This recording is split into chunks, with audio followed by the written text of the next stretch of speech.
बिस्मिल्लाहिर्रहमानिर्रहीम। अस्सलाम वालेकुम नाज़रीन, प्रोग्राम मुकाबिल में मेरे और आमिर मतीन साहब की तरफ से खुशामदीद कहेंगे हम तमाम देखने वालों को। सिर्फ चंद घंटे बाकी रह गए हैं क्योंकि जुम्मे के रोज ही हुकूमत को एक साथ कई महाजों का सामना करना पड़ेगा। पाकिस्तान तहरीक इंसाफ ने कल मुल्क गिर एहतजाज का ऐलान कर रखा है, मगर पंजाब हुकूमत ने भी 3 रोज के लिए दफा 144 का निफाज कर दिया है।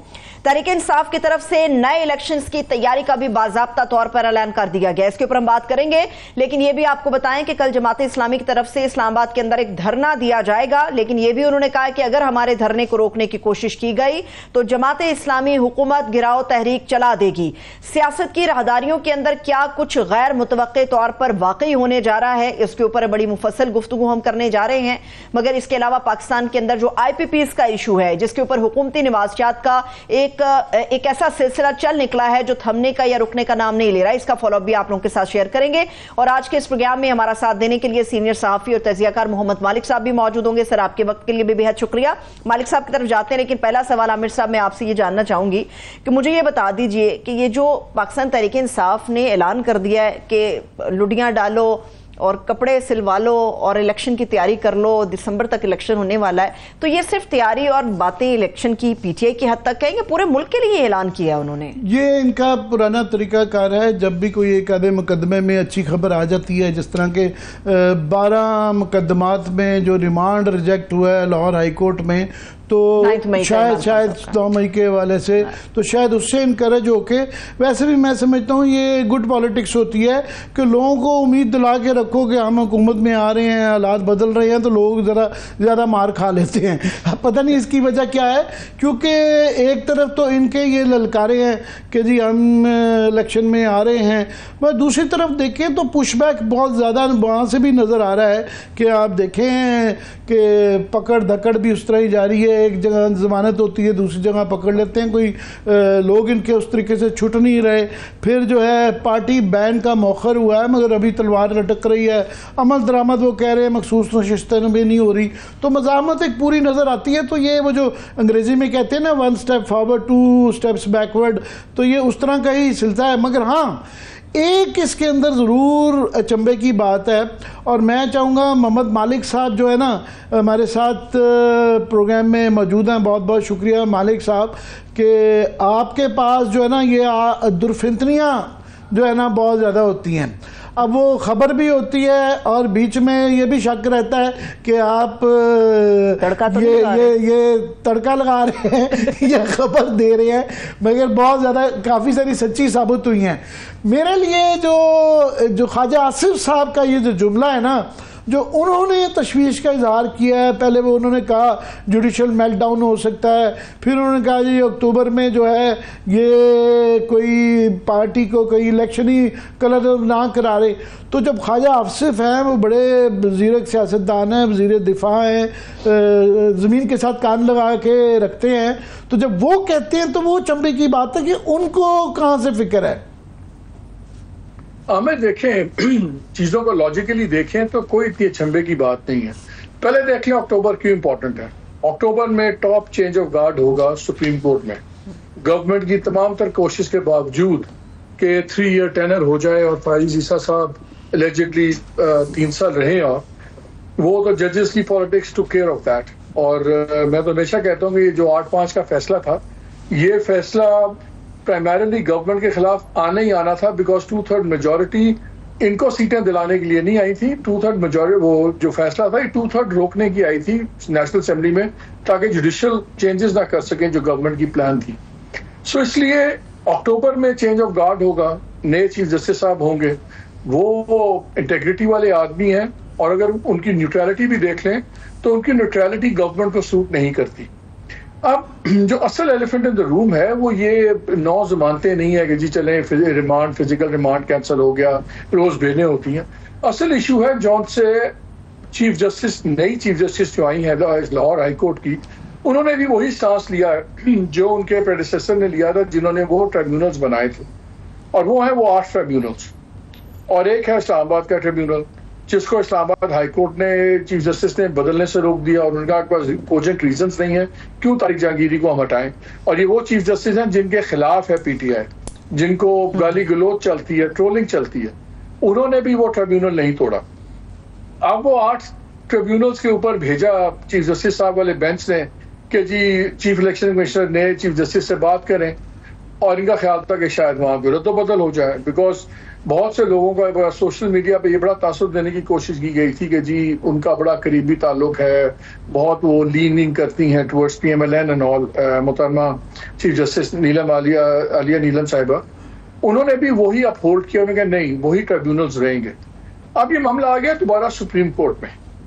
अब अगर सुप्रीम कोर्ट के अंदर जो वेटेड पोजीशन, मैंने बहुत टॉप लॉयर्स से बात की है, सबका ख्याल ये है कि जी वो ठीक है, इलेक्शन कमीशन के पास पावर है to appoint tribunals and everything, but having said that, अगर सर्विंग जज को हटाना या चेंज करना है तो they have to have reasons, solid reasons, और वो ऐसे उठा के नहीं कह सकते जैसे इस्लामाबाद में कर दिया था कि जी 3 MNAs ने लेटर लिख के दे दिया कि जी हमें इनसे इतबार नहीं है तो हटा दिया जाए, उनके ऐसे तो नहीं होता। सो अब असल चीज वो है, और अक्टूबर इसलिए बनता है कि लेट्स से अब सुप्रीम कोर्ट फैसला करती है कि वही ट्रिब्यूनल से लेंगे, तो अब उन ट्रिब्यूनल्स ने तो स्पीड से करना है काम, और फिर वहां पे असल मसला ही पंजाब की सीटों का। अब आप इमेजिन करें कि अगर उसमें इस वक्त इस्लाम लाहौर के सबसे पॉपुलर लीडर रोहन चौधरी साहब हैं, highest number of vote getters हैं, दिमाग ही नहीं मान सकता ना। वहां पे मरियम नवाज साहिबा की सीट है, नवाज शरीफ साहब की सीट, नवाज शरीफ साहब की सीट खास तौर पे, क्योंकि उसके जो सवाल आए हुए बड़े खौफनाक हैं। शहबाज शरीफ तो इसलिए सेफ है कि उन्होंने वो कसूर वाली बड़ी, नवाज शरीफ साहब की सीट के ऊपर जो क्वेश्चंस हैं वो उसका से न्यूमेरिकली से ज्यादा सिंबॉलिकली वैल्यू है। नवाज शरीफ का 3 time prime minister, Nawaz Sharif साहब अंडर फायर, वहां पे हमजा, वहां पे Maryam Nawaz, the entire family, और बड़े बड़े लोग इनके गुरखे जो हैं पंजाब में और लाहौर में। सो अगर आप इमेजिन करेंगे चेंज ऑफ गार्ड हो जाता है इधर, और वहां पे सीटें को 8-10 इंपॉर्टेंट सीट्स, बहुत बड़ी तादाद की मैं बात भी नहीं कर रहा, अगर ये खानवादे की बड़ी सीट्स गिर जाती हैं तो क्या होगा? गवर्नमेंट के पास में 2 ही ऑप्शन है ना, इन्होंने उन 10 सीटों में तो बाई इलेक्शन नहीं कराना, या फिर ये करें डिसमिस करें पार्लियामेंट, ये करें वो करें। So that is a crisis in the making. आज बड़ी इंटरेस्टिंग डेवलपमेंट हुई जब आपने उमर अयूब का सुना होगा स्टेटमेंट, जब वो बाहर निकले हैं तो पहली बार ही उन्होंने एड्रेस किया आर्मी चीफ को सिपह सलार के तौर पे। फिर उन्होंने ये कहा कि आर्मी चीफ वो खान साहब ने कहा, इमरान खान साहब ने, कि कभी भी हम PTI और फौज के खिलाफ नहीं आमने सामने नहीं करेंगे, ये PMLN वाले चाहते हैं। और उन्होंने ये कहा कि मुझे ये भी यकीन है कि आसिम मुनीर साहब भी नहीं चाहते। और ये भी कहा कि ये नून लीग वाले हमें और फौज को, PTI और फौज को लड़वाना चाहते हैं। और जी जारी रखिए। अच्छा ये लेकिन प्रॉब्लम ये है कि PTI का एक दिन बयानिया एक होता है, दूसरे दिन दूसरा होता है। अब देखना में ये होगा कि ये बयानिया हो सकता है कि उन्होंने एक टेस्टर फेंका है कि इस पे क्या फीडबैक आता है, इस पे क्या रिस्पॉन्स आती है। क्योंकि देखें अभी जो बन्नू वाला सीन हुआ है उसमें PTI ने और फौज ने और सब ने बड़ा मिल के काम किया और बड़ा उसका अच्छा रेजोल्यूशन होता नजर आ रहा है। ये भी इधर पूरा रगड़ा लग गया, लेकिन at the same time Paika courts भी, स्पेशल कोर्ट्स भी ऑन हो गई हैं। अब उसमें रऊफ हसन एंड अदर्स वो भी जाएंगे, दूसरे गिरफ्तारियां भी हो रही हैं। सो अभी I think tentative 1 step forward, जैसे आपने कहा 2 स्टेप बैकवर्ड्स, ये पुश एंड फोर्थ हो रहा है। फ्लक्स में है। मैं अखज़ कर रहा हूं कि आपने 2 चीजें कही हैं।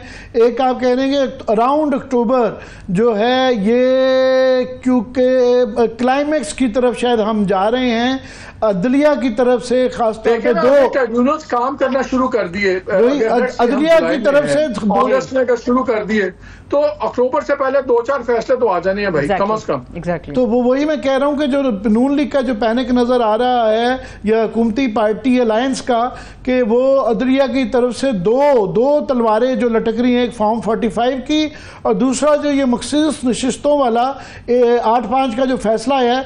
बाय द वे मैं क्रेडिट दे दूं कि ये आपने, मैं जितना आपको जानता हूं, जितनी वेहमेंटली और कॉन्फिडेंटली इसको बताया था, तो वो आप आपको मुझे आज तक पता नहीं चला, आपने बताया नहीं है कि वो खबर थी, वो बिल्कुल खबर थी, वरना आप जरा एहतियात से बताते हैं। तो वो मैं इसीलिए कह रहा हूँ कि मजीद खबर भी पूछ लूँ कि ये दो तलवारें जो हैं ना वो ये लटक रही हैं कि इसके बाद भी अगर दलिया क्या आ रहा है। मगर मैं जो मालिक आ रहा हूँ पॉइंट आज का, मगर इलेक्शन कमीशन का जो है उसके बावजूद इसे अब पता नहीं मास्टर स्ट्रोक कहेंगे या डेयरिंग करेंगे कि इतने कहने के बावजूद उनके कि जनाब जो भी पीटीआई वो करे तो आपको उसको करना होगा, उनकी नॉमिनेशन को बेसिकली कि you are just a post office.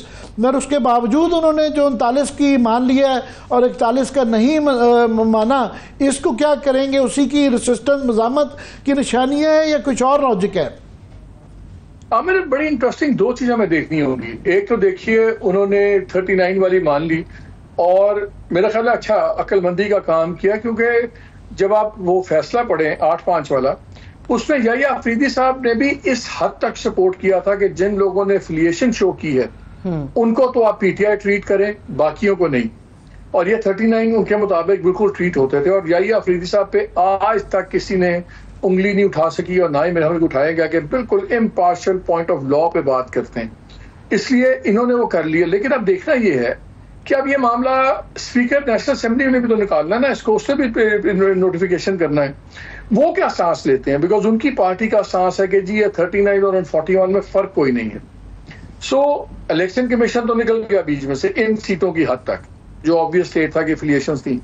क्या इसमें अयाज सादिक साहब अब क्या करते हैं? क्या वो उसको स्टोन वॉल करते हैं, डिली डैलिंग करते हैं, या इस पे तो बिल्कुल ये स्पीकर के ऊपर आते हैं कि नेशनल असेंबली में क्या हुकूमती पार्टी करती है। मगर मैं थोड़ा सा चाहूँगा कि इलेक्शन कमीशन का नज़र आता है कि ये एक लटकाने वाली बात है, क्योंकि वो छुट्टी पे गई हुई है और रिवीजन का केस वो 1-2 महीने बाद होना है, तो ये जब वो बैठेंगे तो तब होगा। एक डिलेइंग टैक्टिक्स तो आ गई, मगर पता नहीं क्या अदालत का रिएक्शन, जो अदालत जो इसके ऊपर रिएक्शन जो देगी वो तो मेजॉरिटी डिसीजन जिनका है जो कि मंसूर अली शाह साहब ने किया है, फायज ईसा की बजाय उनकी इसके ऊपर आएगी।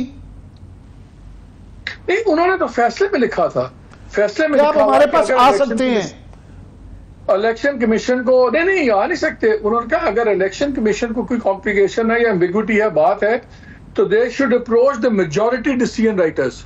उन्होंने कैटेगराइज कर दिया है कि अब हमारे से पूछेंगे, आप फायज ईसा साहब या वो डिसेंसिंग 5 जजेस से नहीं पूछेंगे, आप 8 जजेस के पास आएंगे। सो जाहिर उसके ऑथर जज के पास, और वो पीली जज भी वही है, मगर वो एक उसकी टोन जो थी वो एक वार्निंग के तौर पे थी कि जनाब को ये बहाम नहीं होना चाहिए, इफ्स एंड बट्स ना कीजिएगा, वरना अगर आए तो हमारे पास, ताकि हम आपको, एक टोन ये थी कि हम आपको डांटेंगे। मगर इन्होंने एक किस्म का, मुझे तो लगता है बड़ा एक इलेक्शन कमीशन पे बेताशा सवाल रहे हुए हैं और ये चांस पे चांस लिए जा रहे हैं। तो एक स्टेज है, कहीं कंटेप्ट की भी आप देखते हैं कि इनकी सर्जरिश भी फाइनली हो सकती है। देखें जो मिजाज, again I can't take names, लेकिन मैं आपको इतना बता दूं कि बेंच के जो 1-2 लोग हैं उन्होंने प्राइवेटली बड़ा कैटेगोरिकली कहा है कि अगर ये बात नहीं मानेंगे तो फिर हम इनको तल देंगे। आप तलते हैं नहीं तलते वो तो वक्त बताएगा, लेकिन अभी बहरहाल काफ़ी चीज़ें होती हैं। दूसरा, बाय नेचर जो मंसूर अली शाह साहब हैं वो एक कॉन्फ्रंटेशनिस्ट नहीं है, वो he is not a hawk like Faez Isa साहब। तो ज़रूरी नहीं कि वो एकदम बेंच जो है इनको तल दे, वो इनको मौका पूरा देगा, बिकॉज उनको भी पता है कि मामूली चीज़ नहीं है कि आप एक कॉन्स्टिट्यूशनल बॉडी का आप हेड को और 4 मेंबर्स को उठा के अंदर कर दें, इतना सिंपल वो भी नहीं है। उनको भी इसके कॉन्सिक्वेंसेज हैं, वो इनको पूरी ढील देंगे पहले। लेकिन आप मिजाज ये देख लें, आपने शुरू में एक जिक्र किया कि आज इमरान खान साहब को 12 केसेस में उनका फिजिकल रिमांड कैंसिल हो गया। अब बात हो रही है इमरान खान के रिमांड की, बात हो रही दूसरी। एक मौके पे मैं वो उनकी पूरी वो कमेंट्स पढ़ रहा था जो आज कार्रवाई के चल रहे थे, उसमें एक बड़ा इंटरेस्टिंग कमेंट हुआ। जो प्रोसिक्यूटर है उन्होंने एक ट्वीट्स निकालनी, कुछ चीजें पढ़ी, तो उन्होंने कहा कि देखें जी ये वो बयानियां बना रहे थे, ऑब्वियसली ही वाज बिल्डिंग इस केस के, वो एजिटेशनल था, ये था वो था।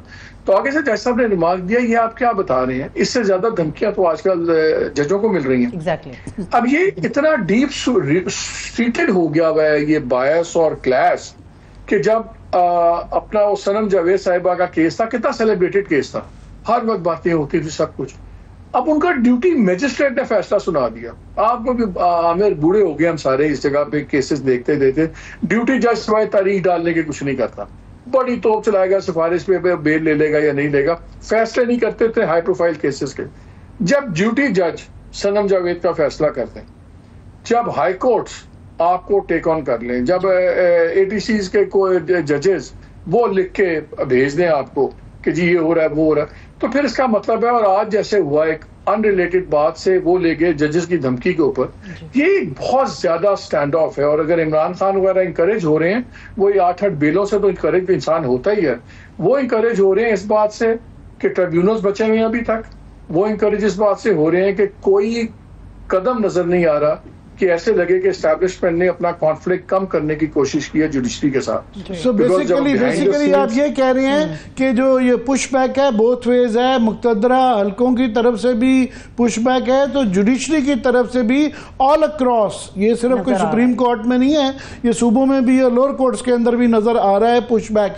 मगर इसके अंदर एक और कैविएट भी है मालिक, कि अभी डिटेल जजमेंट आनी है, तो उसमें शायद हो सकता है कि इलेक्शन कमीशन की ये बाम या इलेक्शन कमीशन के मुतालिक स्ट्रक्चर्स, जो ये तो सबने माना हुआ है, 13 के 13 जज कहते हैं कि इन्होंने मिस इंटरप्रेट करी है, दरमियान में उन्होंने बड़े सुप्रीम कोर्ट की इंटरप्रिटेशन को उन्होंने कहा ये भी मिस इंटरप्रिटेशन है, तो वो अभी उसका इंतजार एक होना है। लेकिन आमिर क्या होगा, चले आपने मिस इंटरप्रेट किया तो आपको सेंश्योर हो सकता है ना, आपको सजा तो नहीं हो सकती, कोई इलीगल काम तो नहीं हो गया। आपने एक फैसला दिया, मैंने उसकी तशरीह की, चले मेरी तशरीह गलत हो गई, उसमें आप मुझे सजा तो नहीं दे सकते, उसमें आप मुझे क्या कहेंगे, आप ये कहेंगे अपने नालायक कि आपने क्यों गलत तशरीह किया, तो ठीक है हो गया। So that is not really, जो ये कहते हैं कि जी वो आ जाएगा, क्या आ जाएगा, मैक्सिमम क्या आएगा, किन्होंने मिस इंटरप्रेट किया। पहले भी बंदियाल साहब ने भी बड़े बड़े स्ट्रक्चर्स दिए थे, उसका भी कोई असर नहीं है, सही कह रहे हैं आप। मैं अब आ रहा हूँ नेशनल असेंबली पे, वहाँ पे 2 इशू मुझे नज़र आ रहे हैं। एक ये कि वो ये प्ली ले सकते हैं कि जनाब इन्होंने क्योंकि पहले हल्फ लिया हुआ है, और वो जो दोहराते भी रहते हैं ये वाला आर्गूमेंट कि दोबारा अब ओथ की हम कैसे किसी को देंगे कि आप ओथ तब्दील कर रहे हैं। दूसरा ये है कि मैं जो आपसे अंडरस्टैंड करना चाह रहा हूं कि इससे मखसूस नशिस्तों की अमल दरामद तो नहीं रुकी, ज्यादा से ज्यादा ये है कि PTI की अलहदा हो जाएंगी, उनकी अलहदा हो जाएंगी, कि ये इससे मखसूस नशिस्तों की अमल दरामद भी रुकती है। आमिर देखें, अगर सारा केस सारी की सीटें भी आप उठा के पकड़ा दें PTI को, सारी मखसूस नशिस्तें भी दे दें, गवर्नमेंट तो नहीं गिरती, ना किसी सूबे में गिरती है, ना नेशनल असेंबली में गिरती है फेडरल गवर्नमेंट। सो इसलिए वो इरेलेवेंट है। मैं आपको शुरू से कहा था कि मेरे नज़दीक बड़ा कट एंड ड्राइड केस था, ये केस था मेजॉरिटी 2/3 मेजॉरिटी गवर्नमेंट की। आपको याद है ये अप्रैल की बात है, और मई में मैंने खबर दी थी कि गवर्नमेंट ऐसे ड्राफ्ट पे काम कर रही है कि 3 ईयर टेनर कर दें तमाम चीफ जस्टिस का, including chief justice of Pakistan. और काफी हल्के कहते हैं कि ये सारा जो है ना क्रेडिट और डिसक्रेडिट आपका है, कि आप ही ने ये डराने की सिलसिला शुरू किया था। ये फैसला नहीं, डराने की बात नहीं थी, ये पूरी गेम चल रही थी ना। नहीं, उसके बाद ये कोई रूमर नहीं रह गया था, गवर्नमेंट ने ऑन किया था, उन्होंने ये गवर्नमेंट की वज़ीरात की तरफ से आया था कि वो गौर करते रहे। पहले डिनाई किया, फिर मैंने अपने एक शो में ड्राफ्ट ऑफ मिनट्स पढ़ के सुनाए कि ये ड्राफ्ट मिनट्स हैं, सब कुछ है। फिर कहा नहीं प्रपोजल्स तो आती रहती हैं सब कुछ। When that cat came out of the bag, उसके बाद सारे जजेस की पहले ही आपको कॉन्फ्लिक्ट पता है। आज बल्कि अगर आपको कोई शक है, आज मैं देख रहा था आज एक डिसीजन आया, आई थिंक शाहताज या सरताज शुगर मिल्स का, मैं एक डिसीजन पढ़ा था, उसमें एक पैराग्राफ है जिसमें लीडें उतार दी हैं चीफ जस्टिस ने अतर मनीला की। वो लिखते हैं कि कानून होना चाहिए और इसकी इम्प्लीमेंटेशन होनी चाहिए। हमने एक केस सुना नवंबर में, तारीख लिखी हुई है, उसी दिन मैंने भेज दिया लर्नड जज को ऑथर करने के लिए फैसला, तो उन्होंने 6 महीने के बाद इस 18 को मुझे भेजा है फैसला, और लिखा हुआ है to be exact I think 233 days या 223 डेज, और उड़ा के रख दिया। तो साथ है कि मैंने अगले दिन उसमें नोट के भेज दिया। जब हाल ये हुआ है जो जजेस की इतनी स्प्लिट हुई है, कभी ये हमने नहीं, इससे पहले मैंने देखा कि चीफ जस्टिस अपने फेलो जज को एक फैसले में एक पैराग्राफ देकर रगड़ दें कि आप 6 महीने बैठे रहे हैं और वैसे आप बड़ी बातें करते हैं कानून के ऊपर। यहाँ पे मालिक, मैं तो इंतजार कर रहा हूँ कि जस्टिस अतर मिनल्ला भी किसी ना किसी फैसले में शायद इसका कोई जवाब देंगे, मगर हमारा इसका काउंटर आर्ग्यूमेंट ये भी है कि जस्टिस फायज ईसा साहब ने भी माशाल्लाह अरशद शरीफ का जाके 1 साल बाद बेंच बनाया। उसके बाद धांधली वाला केस, वो इतने उनके पास भी बहुत ज्यादा केसेस हैं जो सिलेक्टिवली पेंडिंग है। म्यूचुअल है ना, ये तो सारे कोर्स ऑफ म्यूचुअल डिस्ट्रक्शन पे चले हुए हैं ना। लेकिन मैं बता रहा हूँ कि जहां इतनी अगलीनेस हो, आपका ख्याल है कि वहां अगर बाकी जजेस को पता लगेगा कि जी ये 3 साल के लिए बैठ जाएंगे, सारे आराम से बैठ जाएंगे। पीटीआई बाय डिफॉल्ट इस वक्त बेनिफिशियरी है 2 टसल्स की, judiciary and institution, judiciary and executive. अब आपका वही वाला डिक्टम चलता है ना, your enemies enemies my friend. तो अब वो जो फैसला मैसेजिंग होती है, वो फैसला ठोकते हैं उनके हक में, वो जाके लगता है या पिंडी में या लगता है लाहौर में दर्द होती है, तो वो ठीक है, वो अपनी मैसेजिंग कर रहे हैं, वो इनडायरेक्ट बेनिफिशरीज हैं, तो उनकी लॉटरी निकली हुई है।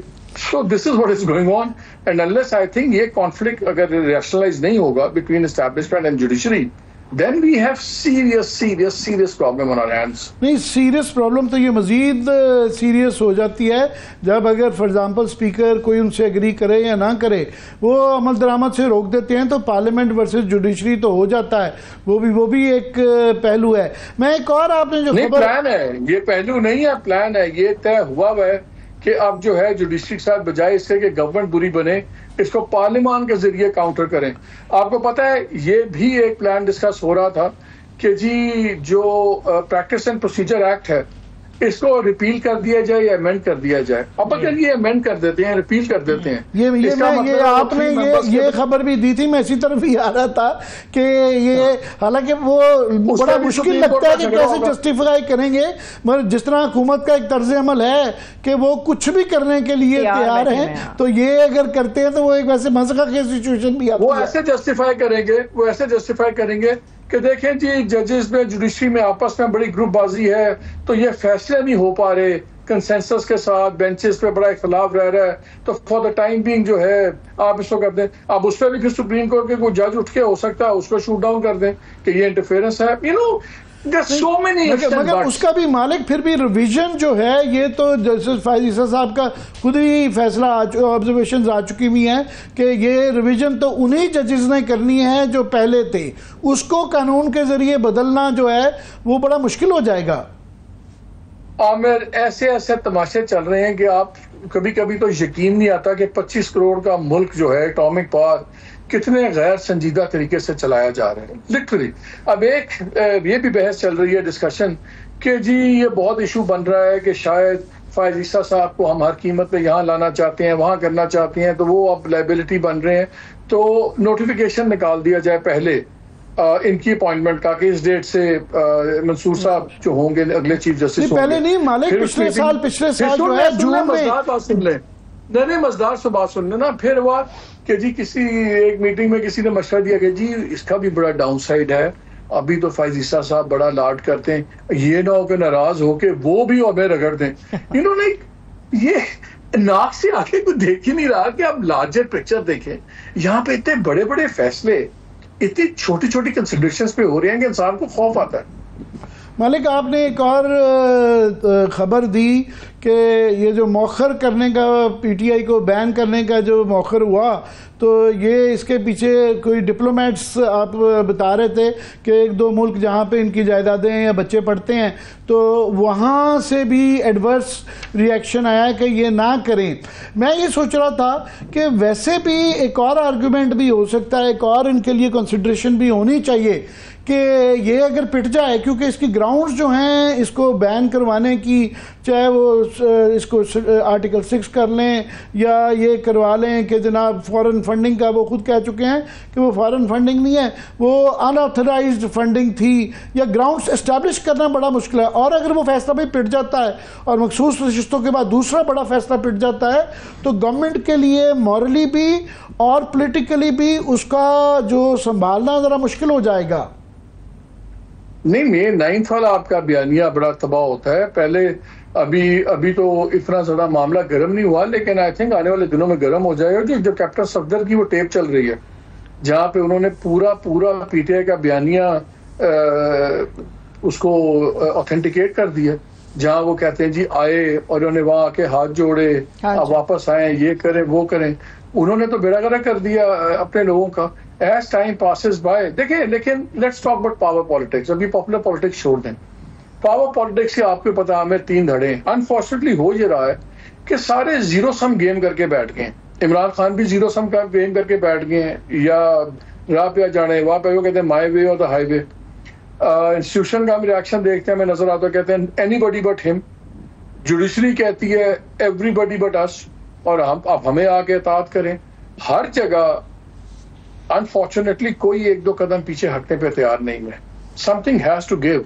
अगर तीनों में से कोई एक भी किसी मामले में 2 कदम ना हटा, then the system will have to give। और ये सारा जो आपने एक्सप्लेन किया है कि यही हिसाब लगाना मुश्किल है कौन किस किस से लड़ रहा है, और हर हफ्ते वो बदलता रहती है सिचुएशन जो है।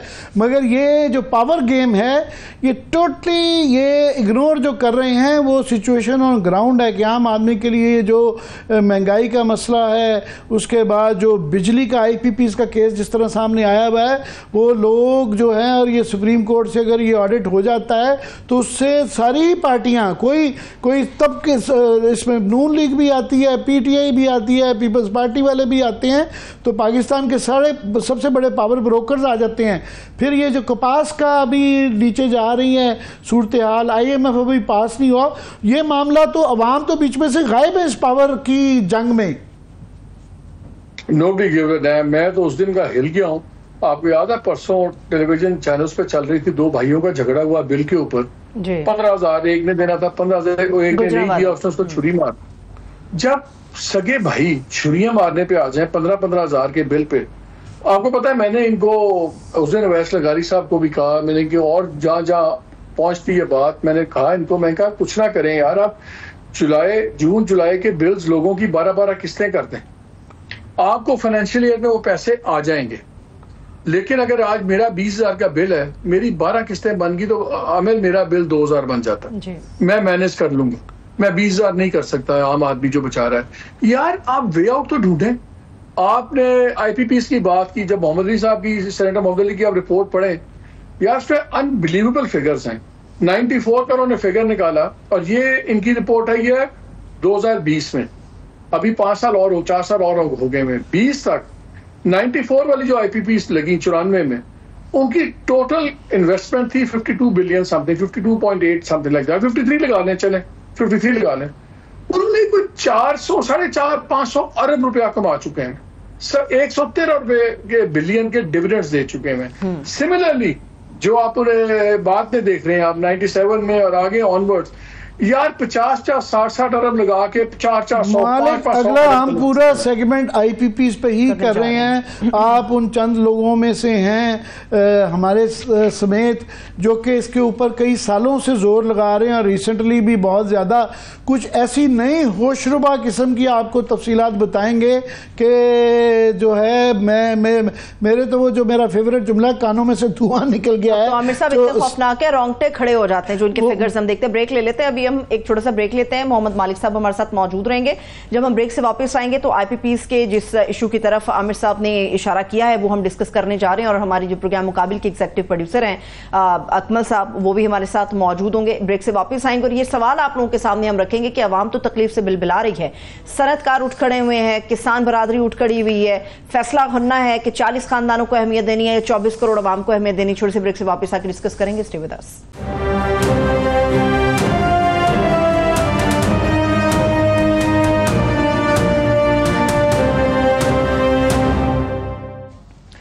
ब्रेक के बाद एक बार फिर से तमाम देखने वालों को हम खुशामदीद कहेंगे। मोहम्मद मालिक साहब हमारे साथ मौजूद है, जिस IPPs के मामले के ऊपर हम बड़ी मुफस्सल गुफ्तगू करने जा रहे हैं, और हमारे एग्जीक्यूटिव प्रोड्यूसर राना अकमल साहब भी हमारे साथ मौजूद हैं। आमिर साहब, IPPs का जो मामला है, इसमें जो बहुत अहम डिटेल है वो इस वक्त अकमल साहब के पास है, तो मेरा ख्याल उनकी तरफ बढ़ते हैं। जी, ये एक खौफनाक किस्म की तफसीलात हैं। इस मुर्दे को जितना खोला जाता है, इसमें से उतनी ही कफन की जो है लेयर्स नज़र आती हैं। मालिक आप भी क्योंकि बड़ा इसको डीपली फॉलो करते रहे हैं, तो आप भी इसको अकबल की को पूछ लीजिएगा जो कुछ अगर आपने कमेंट्स देने हो।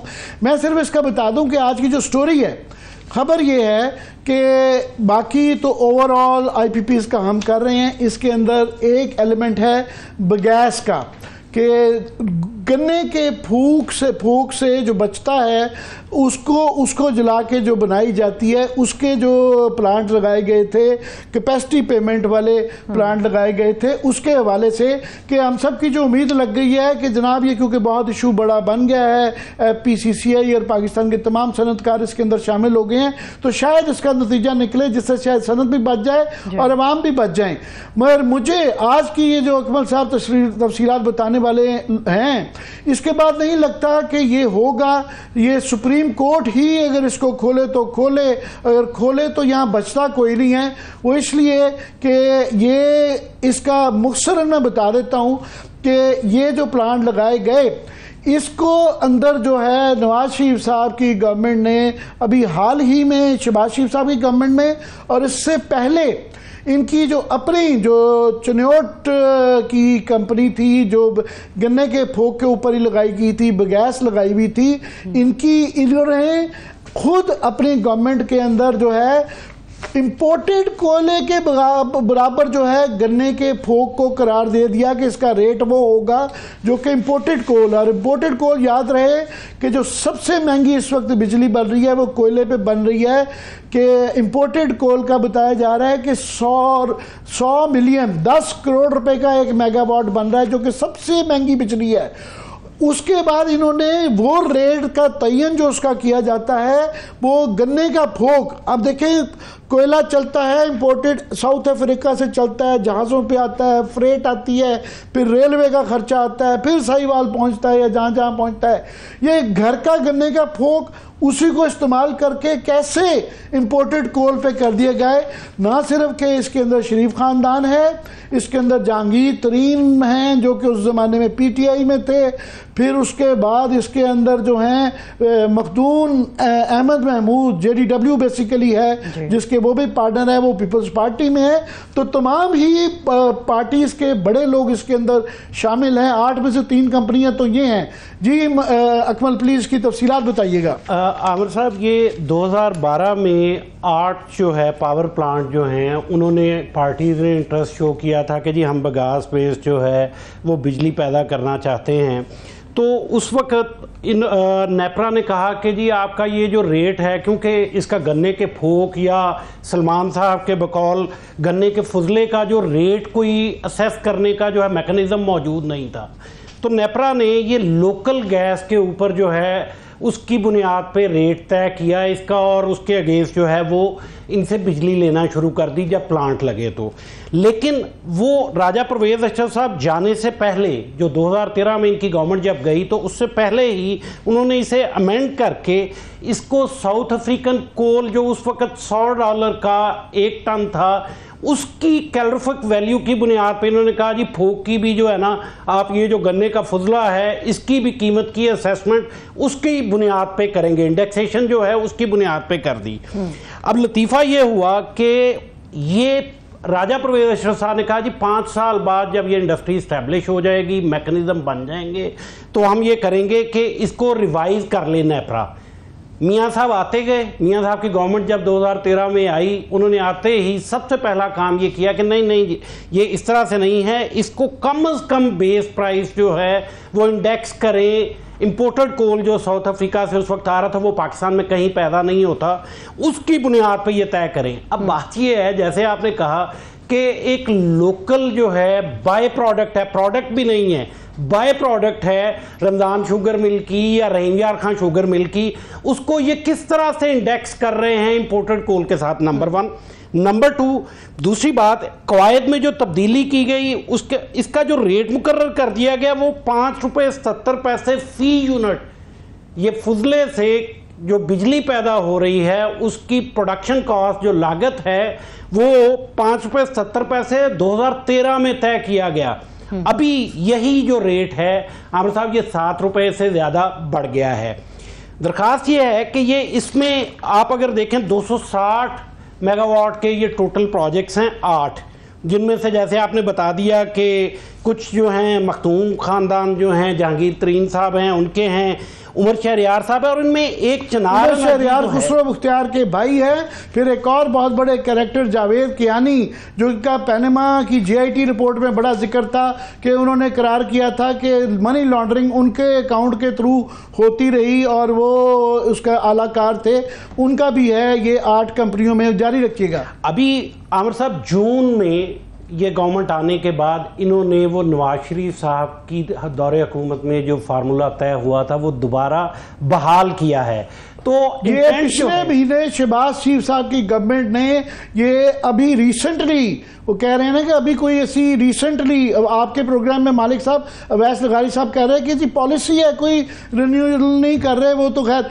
ऑल्टन का भी झूठ बोल गए आपके पास कि जी 2031 तक का वो है, वो 2025 से ज़्यादा का उनका पीपीए नहीं है। हमने मांगा था, अभी तक दे नहीं रहे हैं। ये भी जो है, ये पिछले महीने इन्होंने अपनी ही कंपनी जो कि मेजर बेनिफिशियरी है, अपनी ही गवर्नमेंट, वालिद साहब प्राइम मिनिस्टर हैं और नीचे जो है उनके बाकी सारा खानदान जो है डायरेक्टर्स में शामिल है, ये पिछले महीने किया है। प्लीज जारी रखिएगा। आमिर साहब बात यह है कि कैपेसिटी पेमेंट का उन्होंने ट्वीट की कि हमें कोई कैपेसिटी पेमेंट नहीं पे हो रही। ये जो डेटा है ना कैपेसिटी पेमेंट्स, और इसका या तो कैलकुलेट किया जाए, जो ऑथेंटिक डेटा है वो नेपरा दे सकता है। नेपरा क्यों नहीं दे रहा? जो गौहर एजाज साहब ने अदादो शुमार दिए हैं उनके मुताबिक इन्हें कैपेसिटी पेमेंट अरबों रुपए की पे हुई है पिछले 1 साल में। अगर ये जो दावा है इनका, कल मैं सुन रहा था तलब साहब के प्रोग्राम में गौहर एजाज साहब ने कहा कि जी उसी रेट पे कम से कम कर दे, 18 रुपए पे अभी भी जो पेमेंट्स हुई हैं वो 18 रुपए पे हुई हैं। 7 रुपए उसमें ईंधन की कॉस्ट है और ऑपरेशन की कॉस्ट है, बाकी 11 रुपए जो है वो कैपेसिटी पेमेंट्स के हैं। अब बताएं कि ये, अच्छा इसमें एक इंटरेस्टिंग फैक्टर ये है कि जब ये लगा प्लांट तो सलमान शहबाज साहब ने कहा कि जी एक हमारी रमज़ान शुगर मिल है, हम उसे कुछ बिजली देना चाहते हैं, वो दे दी गई। अभी उसके बाद 2016 में जब नवाज शरीफ साहब जो है वजीर आज़म थे, दोबारा से दरख्वास्त दी गई लाइसेंस मॉडिफिकेशन की, जिसमें 5 और कंपनियां जो सिस्टर कंसर्न थी, शरीफ ग्रुप की ही मलकियत हैं, उनको जो है वो कह दिया गया जी कि इनको भी हम बिजली हम देना चाहते हैं, कैपेसिटी पेमेंट दे अवाम, कर्जे जो प्लांट लेने के लिए लिए गए उनके पेमेंट करे अवाम, जबकि वो बिजली इस्तेमाल करे एक ऐसा कारोबार जिससे मुनाफा कमाना है सलमान शहबाज साहब के खानदान ने। तो दरखास्त ये है कि ये जो, अगर गवर्नमेंट इतनी ही सीरियस है आईपीपी के मामले में और अवैस लगारी साहब की गुफ्तगू सुने तो बंदा कहता है कि इनसे बेहतर तो जो है आवाम के लिए सोच ही कोई नहीं सकता। तो सबसे पहले तो शुरू यहां से कर लेना कि ये इसका कोई जो है फार्मूला प्रॉपर कोई लोकल। जी मालिक साहब, दिस इज शॉकिंग यार। मैं तो अब I am trying to wrap my head around it कि ये क्या हो रहा है। लेकिन मुझे एक चीज, जो आपने शुरू में बात की थी जब उन्होंने इसको इंपोर्टेड कोल से इक्वेशन बनाई इसकी, उसकी ग्राउंड्स क्या बनाई थी उन्होंने कि क्यों इंपोर्टेड कोल के साथ इसको लिंक किया प्राइस को? इसमें आमिर साहब मैं बता दूं कि उस वक्त जो आईपीपीज थे उन्होंने भी 4 चीज़ें जो हैं वो कोर्ट सजेशंस दी थी कि आप सीपीआई पे बेस जो है वो कर लें इसकी प्राइस को जो है। फिर एक उन्होंने दी थी कि किसी लोकल ईंधन पे, गैस पे, जैसे पीपल्स पार्टी के दौर में जब ये शुरू हुआ, नेपरा ने इब्तदा में इसका जो टैरिफ, अपफ्रंट टैरिफ जो है तय किया था, वो तय किया था लोकल गैस की बुनियाद पे। और ये डॉक्यूमेंट्स में अवेलेबल है, नेपरा की वेबसाइट पे मौजूद है। आज आमिर साहब मैंने ये अवैस लगारी साहब को भी सवालात लिख के भिजवाए, हमने ये नेपरा को भी सवालात भिजवाए हैं कि ये हमें जस्टिफिकेशन दे दे कि इंपोर्टेड कोल से क्या ताल्लुक है एक बाय प्रोडक्ट का। जी मालिक, तो उन्होंने उस वक्त जब बिगास को इन्होंने किया, उस वक्त इन्होंने लोकल गैस के साथ नहीं इसको लिंक किया प्राइस को। नहीं मालिक, पहले लोकल गैस के साथ ही शुरू किया गया था, बाद में फिर जाते हुए जो है परवेज अशरफ साहब, जो कि याद रहे कि इसका एक बेनिफिशियरी जो है वो JDW है, मखदूम अहमद महमूद साहब पीपल्स पार्टी से ताल्लुक है, तो अब पता नहीं किन के कहने पे किया, बाद में चेंज किया गया, फैसला उन्होंने किया, इम्प्लीमेंट नून लीग ने किया। पूछ रहा हूँ कि उसके कोई रीजनिंग दी है, वहां पे कोई रीजनिंग दी भी है उन्होंने? मैं आपके लिए अगर कहते हैं तो वो डॉक्यूमेंट पढ़ देता हूँ, हमारे पास ये डॉक्यूमेंट्स मौजूद हैं। सवाल सुन ले मालिक जी। मालिक नहीं, मैं यही पूछ रहा हूँ कि कोई रीजनिंग दी भी है कि मालिक आप पूछ रहे थे, जिस तरह इन्होंने शौकत अजीज साहब ने जब 97 के अंदर ECC की मीटिंग बुलाई और without any justification dollar indexation कर दी रुपए वालों को, उसकी डॉलर इंडेक्सेशन कर दी, उसकी कोई रीजनिंग नहीं है, वो फाइल में कागजात ही नहीं है रीजनिंग के, और उसका बिलियंस का फायदा उठा गए सारे, लेकिन उसका पेपर वर्क नहीं है। मैं पूछूं कि ये वही स्टोरी है कि इसकी कोई रीजनिंग दी भी है? मालिक जो ये डॉक्यूमेंट्स हैं ये हम स्क्रीन पे इस वक्त दिखा रहे हैं, ये ज़्यादातर जो है ऑथेंटिकेटेड बाय नेपरा हैं। बाकी हमने कहा अगर कोई हमारे से फाइल मिसिंग हो गई हो तो हमने तमाम मुतल्लिका पार्टीज़ को सवाल भेजे हैं, नेपरा को भी भेजे हैं, अवैस लगारी साहब को भी भेजे हैं, कहीं से जवाब नहीं आया। तो जब जवाब नहीं आता फिर इंसान अखज़ कर लेता है कि जवाब शायद नहीं है, मगर अगर होगा तो हम भी बड़े इंटरेस्टेड होंगे। मगर फिर भी मैं बड़ा इंटरेस्टेड होऊंगा जानने के लिए कि साउथ अफ्रीका का कोयला जिसके ऊपर कोयले पे महंगी तरीन पहले ही बिजली बन रही है, उसको आप एक बाई प्रोडक्ट के गन्ने में से पहले ही चीनी निकाल ली गई है, उसका एक बाई प्रोडक्ट जो है फोक है, उसकी इक्विवेलेंस जो है वो इतना फ्रेट के चार्जेस, रेलवे के चार्जेस, कस्टम, पता नहीं क्या क्या टैक्सेस उसके ऊपर लगते लगते बराबर कैसे किया जाएगा। मैं भी आपकी तरह I be very interested in reasoning. ये फुजला नहीं है, एथेनॉल भी आप बनाते हैं, लेकिन बात यह है कि आप लालच का क्या करें। मेरे वालिद साहब अल्लाह जन्नत नसीब करे, वो एक बात कहते होते थे, वो कहते थे जो आपके नसीबों में है ना, पैसा वो व्हाटएवर, वो आपको जरूर मिलेगा, वो किस्मत पे लिखा होता है। सिर्फ फैसला आपने ये करना होता है जो अल्लाह आप पे छोड़ता है कि वो अपने हलाल तरीके से कमाना है कि हराम तरीके से कमाना है। तो जितने लोग पैसे इकट्ठा कर रहे हैं ये इनकी किस्मतों में लिखा हुआ था। अब अगर हलाल को हराम करके किसी ने कमाना तो उसमें आप और मैं क्या कहें फिर? व्हाट कैन वी से? मालिक क्या आपका क्या लगता है, क्योंकि अभी फाइनली ये उस स्टेज पे आ गई है, एक आधी दरख्वास्त तो चली भी गई है मगर FPCCI की अभी दरख्वास्त सुप्रीम कोर्ट में जानी है और वो इसको वो आई एम श्योर ग्राउंड्स तो बनती हैं ना 184(3) की, अगर ये नहीं है दरख्तों पे यहाँ पे फाइज़ा साहब ने लिया हुआ था, बड़ा अच्छा किया, मगर ये देखेंगे पूरे 24 करोड़ अवाम को जो है एक बुनियादी एक मफाद आमा का केस भी है और उनके जो है बुनियादी हकूक़ की भी वायलेशन है कि एक कम्युनिटी एक तबके को बेनिफिट किया जा रहा है और उसका चार्ज 24 करोड़ अवाम को पाकिस्तान को किया जा रहा है। तो पहली बात ये कि वो कैसे टेकअप करते हैं, नहीं करते हैं, और करते हैं तो फिर उसके बाद क्या आपके ख्याल में JIT बनाएंगे क्या इसको? Where do you see it going? अभी तो it has to go from supreme court. देखिए इन्होंने बारीक वारदात क्या किया हमें, इन्होंने बारीक वारदात IPPs ने ये की हुई है कि करीबन तमाम IPPs के अंदर जिनका टोटल प्रोजेक्ट इक्विटी पाकिस्तान से थी, सब कुछ थी, उन्होंने भी एक एक फॉरेन पार्टनर छोटी सी इक्विटी लेके डाल दिया ताकि उसमें सॉवरेन गारंटी इन्वॉल्व हो जाए फॉरेन इन्वेस्टर वाली, और उसकी वो प्रोटेक्शन ले रहे हैं। हमें हमेशा बताया जाता है कि सॉवरेन गारंटी हम छेड़ नहीं सकते, ये बिल्कुल हॉगवॉश है, क्योंकि सॉवरेन गारंटी में भी डिसऑनेस्ट या मिसरिप्रेजेंटेशन ऑफ फैक्ट से फिर आप उसको छेड़ सकते हैं। आप मुझे बताएं 12-12 साल तक हीट ऑडिट नहीं होने दिया गया, इसमें हमारी लाहौर हाई कोर्ट भी शामिल जुर्म है जिन्होंने स्टे दिया हुआ था, हीट ऑडिट नहीं होने दिया। खान साहब के जमाने में जब इनकी निगोशिएटेड सेटलमेंट हुई हीट ऑडिट के बगैर हुई, आज तक टेक्निकल ऑडिट नहीं हुआ। आधे से ज्यादा लोगों ने अपना ये पास थ्रू पैसा अच्छी एफिशिएंसी को लोड दिखा के फ्यूल के अंदर से मदमई पैसे लूटे, billions excessive payments. Mohammad Ali की रिपोर्ट पढ़े, उसमें बिलियंस में एक्सेसिव पेमेंट्स हैं कि एक कंपनी को शायद 8 अरब समथिंग है, दूसरी को 10 समथिंग लाइक दैट, जिसका नाम देखी जाए अब अरबों की एक्सेसिव पेमेंट्स हुई है। ये तो एक अंधेर नगरी है, लुट मची हुई है। और अब हमें बताया जाता है कि देखें इसमें ज्यादा बात ना करें क्योंकि चाइना हमारा बड़ा क्रिटिकल पार्टनर है, चाइनीज आईपीपीज है। मैं कहता हूँ चले यार, हम शुरू में नहीं चाइनीज आईपीपी की बात करते, वो जो टोटल देसी है उनको तो कर लो, उनको तो लाइन पे ले आओ। पता लगता है कि जी टपाल वालों का एक्सटेंशन हो गया 2019-20 में, वो जी गुल अहमद का एक्सटेंशन हो गया। अब ये एक्सटेंशन जिसपे वो कह रहे थे नहीं एक्सटेंशन नहीं हुआ, जब कागज दिखाया तो फिर उन्होंने कहा नहीं ये जनरेशन। गाली साहब आपके प्रोग्राम में कह गए दो चीजें, एक ये कि ये हम कह रहे हैं जो 5-6 कंपनी जिनका जिक्र कर रहे हैं कि इनकी तफसीलात आए, वो अभी तक तफसीलात नहीं आई कि ये जो बाकी ये जो ऑल्टन का तो हमने बता दिया, बाकी 6 कंपनियों का भी आर्गुमेंट नहीं आया कि इनको क्यों देखी गई।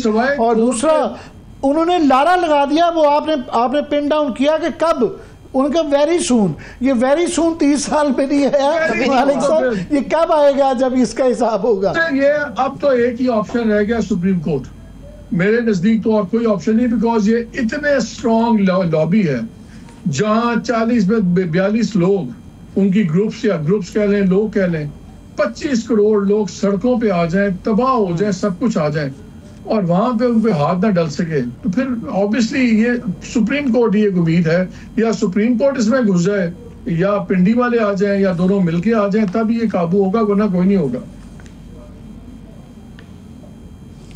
नहीं, उसके अंदर जो है बुनियादी बात तो ये है कि सिर्फ सिंपली ऑडिट होना है। और जिस तरह बताया जा रहा है कि ये 40-40 गुना 22 गुना शायद उसमें मोहम्मद अली रिपोर्ट में है, गौर एजाज साहब फरमा रहे हैं कि ये 40 गुना है जो प्रॉफिट हैं, और कई जगह इक्विटी है, कई जगह नहीं है, गवर्नमेंट के ही पैसे लेके जो है उसी से लगा लिया गया ओवर इन्वॉइसिंग करके। तो अगर फ्रॉड है तो ये कंपनियों को क्यों नहीं पिन डाउन किया जा सकता? 20 टाइम्स डिविडेंड भी है, आप खाली 22 18 22 टाइम्स प्रॉफिट ना देखें, आप उनके 12 20 टाइम्स डिविडेंड्स भी साथ हैं। और ये अभी जो इन्होंने एनालाइज किया था मोहम्मद अली साहब ने, ये इन्होंने 8 साल का चंक किया था, उन्होंने उसके बाद 4 साल और गुजर गए, उससे पहले भी हुए में। So he had done 8 year chunk. Akbar Malik कुछ लास्ट वर्ड्स कहना चाह रहे हैं, अकबर कुछ कहना चाह रहे हैं? आमिर साहब, बात ये है कि हम अभी बात कर रहे थे ये जो गन्ने के फूक से बिजली है, अभी आपको पता है ये इन दिनों में कितनी बिजली पैदा हो रही है? 249 मेगावाट की डिपेंडेबल कैपेसिटी है और 145 मेगावाट हो रही है। 18 रुपए के हिसाब से सस्ती बिजली है भाई, ये पूरी क्यों नहीं हो रही? नंबर 1। नंबर 2 बात ये आमिर साहब के जो नेट मीटरिंग पे ये कोई 1800 मेगावाट जो है वो कह रहे हैं कि जी सोलर पैनल बिक गए हैं पाकिस्तान में, उनकी बिजली हमें 20-21 रुपए में अगर मिल रही है सस्ती बिजली, तो वो बिजली कहाँ जाती है? हमारे जो आदादो शुमार हैं, मैं माजरत के साथ ये मैं पढ़ रहा था, ये 3-4 वेबसाइट्स पे गवर्नमेंट की पड़ा है डेटा, एक वेबसाइट का डेटा दूसरी वेबसाइट के साथ जो है मिलता नहीं। अगर किसी से पूछ लें, इकोनॉमिक सर्वे में 43,000 मेगावाट अगर इंस्टॉल्ड कैपेसिटी है तो नेपरा की वेबसाइट पे वो 42,000 है। तो मैं सिर्फ एग्जांपल के तौर पे ये डेटा ही कम से कम जो है पब्लिश करना शुरू कर दें। और एक बात, जो पीपीए हैं, पावर परचेज एग्रीमेंट जो हैं, वो ऐसी कौन सी खुफिया चीज है कि जो पब्लिक नहीं हो सकते? वो ये जनरेशन लाइसेंस तो पब्लिक कर रहे हैं, वो पब्लिक क्यों नहीं करते? फैक्ट्स ही नहीं मिलते। मगर घूम फिर के लास्ट ही मैं ये जरूर कह दूं कि हुकूमती खानदान ये सोचने की बात तो है कि चाहे सोलर पैनल का मसला आ जाए, चाहे मुर्गियों का मसला आ जाए, चाहे चीनी का मसला आ जाए, और ये अब ये बगैस जो है आईपीपीस का मसला आ जाए, घूम फिर के कहीं ना कहीं से खुरा इनकी तरफ चला ही जाता है। मालिक, लास्ट वर्ड्स। यार I am speechless, I will be very honest Aamir, मैं ये सारा सुन के आई एम स्पीचलेस। मुझे तो क्या बंदा के सीरियसली, मतलब कि व्हाट यू से, आई एम स्पीचलेस। और दुखी होता है, अफसोस होता है मुल्क। चलिए, बहुत शुक्रिया सर, वक्त बिल्कुल खत्म हो गया। मालिक साहब, वक्त बिल्कुल खत्म हो गया। आपके कीमती वक्त के लिए बेहद शुक्रिया। राना अकमल साहब को भी शुक्रिया। आमिर साहब, थैंक यू सो मच आपका भी। मुझे इजाजत दी, अपना बहुत सा ख्याल रखिए। खुदा हाफिज़।